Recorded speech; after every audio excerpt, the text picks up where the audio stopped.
द्युतिमान तदाज्ञाय रामो वानरसंवृतः सृष्टपुष्टजानकीर्णां मयोध्यां प्रविवेशः ततो हययुज्रयन् बौरापदकास्ते गृहे गृहे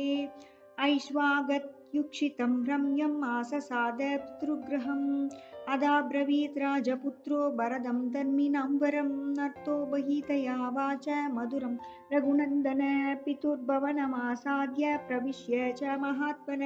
कौसल्यां च सुमित्रां च कैकेयीमभिवादय यच्छत् मद्भवनं श्रेष्ठं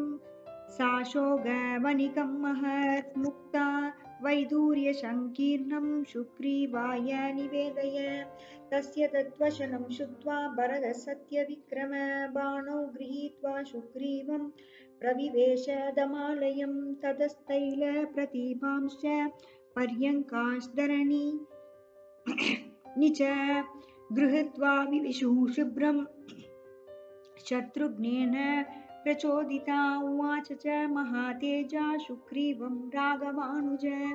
अभिषेकाय रामस्य तूदनाभयप्रभो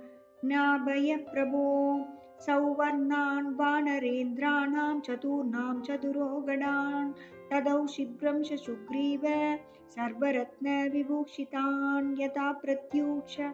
समये चतुर्णां सागराम्बसाम् पूर्णैर्कडैः प्रतीक्षत्वं तथा गुरुदवानरः।